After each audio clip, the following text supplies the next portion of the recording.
ദിവസം ഞാൻ ആർത്തവത്തെ പറ്റിയിട്ടും അതുപോലെ ടീനേജേഴ്സിലുള്ള പ്രശ്നങ്ങളെ പറ്റിയിട്ട് സംസാരിക്കാൻ ഒരു വേദിയിൽ പോയിട്ടുണ്ടായിരുന്നു. അപ്പോൾ എനിക്ക് അവിടുത്തെ ഇന്ററാക്റ്റീവ് സെക്ഷനിൽ നിന്ന് ടീനേജേഴ്സിന് ഒരുവിധം ആർത്തവത്തെ പറ്റിയിട്ടോ അല്ലെങ്കിൽ ആർത്തവ ശുചിത്വത്തെ പറ്റിയിട്ടോ വലിയ ധാരണ ഇല്ല എന്നുള്ളത് എനിക്ക് മനസ്സിലായി. അതിനെപ്പറ്റിയൊക്കെ ഞാൻ അവർക്ക് എക്സ്പ്ലെയിൻ ചെയ്ത് കൊടുത്തിരുന്നു. അപ്പോൾ ഇതൊരു വൈഡ് റേഞ്ച് ആയിട്ടുള്ള എല്ലാവർക്കും ഇതിൻ്റെ ഒരു പ്രയോജനം ഉണ്ടാവട്ടെ എന്ന് നിർത്തിയിട്ട് ഞാനൊരു വീഡിയോ ചെയ്യാമെന്ന് വിചാരിച്ചു.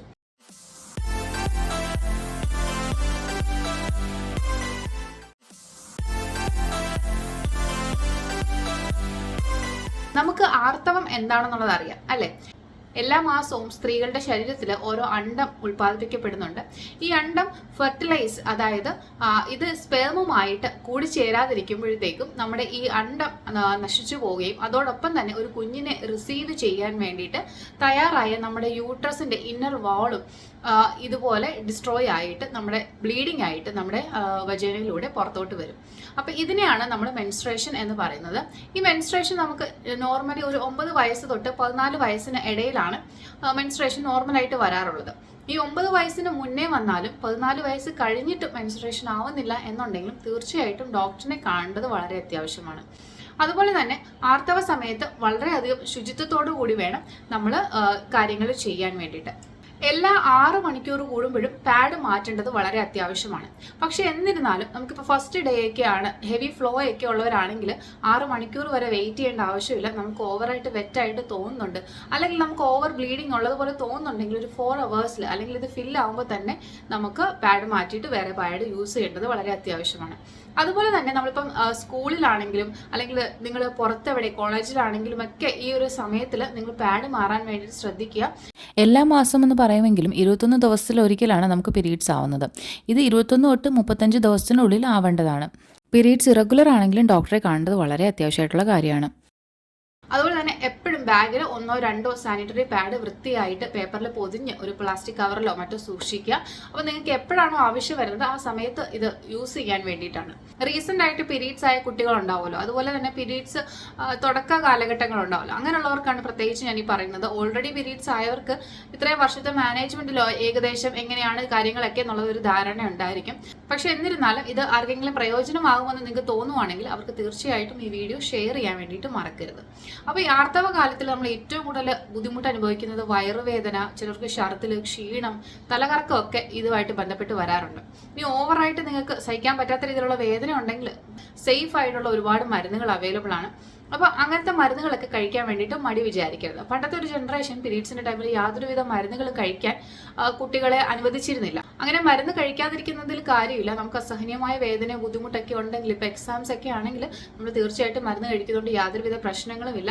ഇപ്പോൾ ഒരുപാട് സേഫ് ആയിട്ടുള്ള മരുന്നുകളൊക്കെ അവൈലബിൾ ആണ്. ആർത്തവ കാലത്ത് ഒരുപാട് അനീമിക് ആവാറുണ്ട് കുട്ടികൾ. HB ലെവലൊക്കെ വളരെയധികം കുറഞ്ഞു പോകാറുണ്ട്.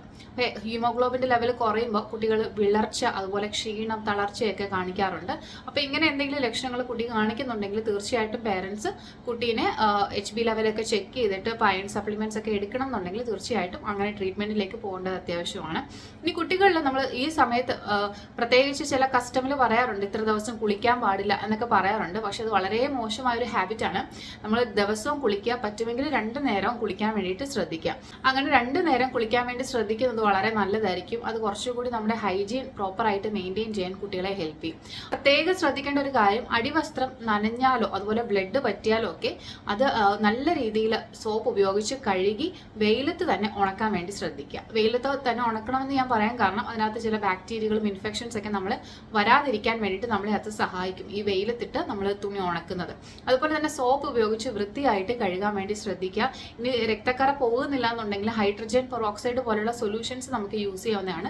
ഇങ്ങനത്തെ സൊല്യൂഷൻസ് യൂസ് ചെയ്യുകയാണെങ്കിൽ പെട്ടെന്ന് തന്നെ ബ്ലഡിന്റെ കറ പോകാൻ വേണ്ടിയിട്ട് അത് സഹായിക്കും.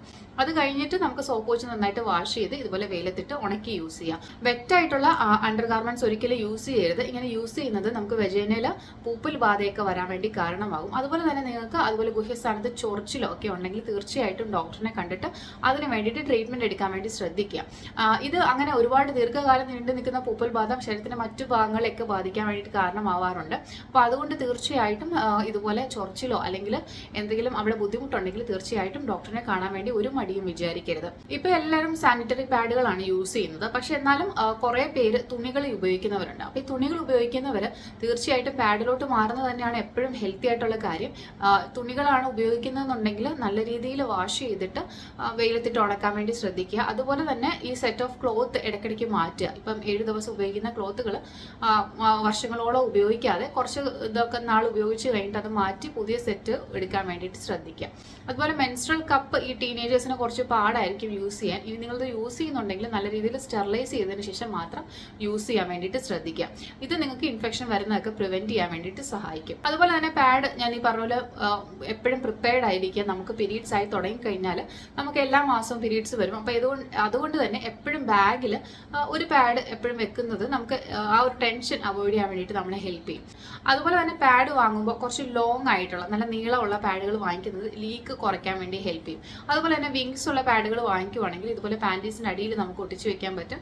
അപ്പോൾ അതുകൊണ്ട് ലീക്ക് കുറയ്ക്കാൻ വേണ്ടിയിട്ട് ഹെൽപ്പ് ചെയ്യും. പിന്നെ ചിലപ്പോൾ ബ്ലഡൊക്കെ ലീക്കായിട്ട് തൊടയൊക്കെ ഉറഞ്ഞ് പൊട്ടാറുണ്ട്. ഇങ്ങനെയൊക്കെ ബുദ്ധിമുട്ടുണ്ടെങ്കിൽ എപ്പോഴും ലോങ് പാഡ് സെലക്ട് ചെയ്യുന്നതാണ് നല്ലത്. ഇനി ഒരെണ്ണം പൊട്ടിയിട്ടുണ്ടെങ്കിൽ അതിനും ഓയിൻമെൻറ്റുകളൊക്കെ ഉണ്ട്. അത് നമുക്ക് ഡോക്ടറെ കൺസൾട്ട് ചെയ്തിട്ട് വാങ്ങിക്കാവുന്നതാണ്. അപ്പോൾ അങ്ങനെ ബുദ്ധിമുട്ട് ഒരുപാട് ആരെയൊക്കെ പൊട്ടാറുണ്ടെന്നുണ്ടെങ്കിൽ തീർച്ചയായിട്ടും ഡോക്ടറിനെ കണ്ടിട്ട് അതിന് വേണ്ടിയിട്ടുള്ള ക്രീമുകളൊക്കെ യൂസ് ചെയ്യാം. അതുപോലെ തന്നെ പീരീഡ്സ് ടൈമിൽ പിള്ളേർ മൂത്രം പിടിച്ചു വെക്കാറുണ്ട്. അതായത് അവർക്ക് ബ്ലഡ് കാണുമ്പോൾ ഒക്കെ ഒരു ബുദ്ധിമുട്ടാണ്. അപ്പോൾ അതുകൊണ്ട് പലപ്പോഴും കുട്ടികൾ സ്കൂളിലൊക്കെ പോകുമ്പോൾ മാക്സിമം യൂറിൻ പിടിച്ചു വെച്ചിട്ട് യൂറിനറി ഇൻഫെക്ഷൻ ഒക്കെ വരാനുള്ള സാധ്യതയുണ്ട്. അപ്പോൾ തീർച്ചയായിട്ടും നിങ്ങൾ മൂത്രം ഒഴിക്കേണ്ട സമയത്ത് ഈവൻ പാഡ് മാറേണ്ട ടൈം അല്ലെങ്കിൽ പോലും നിങ്ങൾ മൂത്രം ഒഴിക്കാൻ വേണ്ടിയിട്ട് ശ്രദ്ധിക്കുക. അത് കഴിഞ്ഞിട്ട് ആ പാഡ് തന്നെ നിങ്ങൾക്ക് യൂസ് ചെയ്യാവുന്നതാണ്. ഇനി അതിൽ ബ്ലഡ് ആയിട്ടുണ്ടെങ്കിൽ മാത്രം ഒരുപാട് ബ്ലഡ് ആയിട്ടുണ്ടെങ്കിൽ മാത്രം നമുക്ക് മാറ്റി വേറെ പാഡ് യൂസ് ചെയ്യാം.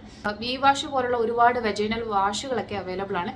ഇതിൻ്റെ ഒന്നും ആവശ്യമില്ല. നമ്മുടെ വെജൈനൽ ഓർഗൻ എന്ന് പറയുന്നത് തന്നെ ഒരു സെൽഫ് ക്ലെൻസിങ് ആയിട്ടുള്ള ഓർഗനാണ്. അതായത് സ്വന്തമായിട്ട് ക്ലെൻസ് ചെയ്യുന്ന ഒരു ഓർഗനാണ് അത്. അപ്പോൾ അതുകൊണ്ട് തന്നെ ഈ വി വാഷ് പോലുള്ള വജൈനൽ വാഷുകളൊന്നും യൂസ് ചെയ്യണമെന്നില്ല. നോർമൽ മൈൽഡ് ആയിട്ടുള്ള സോപ്പ് ഉപയോഗിച്ചിട്ട് ആ ഭാഗം നല്ല രീതിയിൽ കഴുകി ഡ്രൈ ആയിട്ട് സൂക്ഷിച്ചാൽ മതി.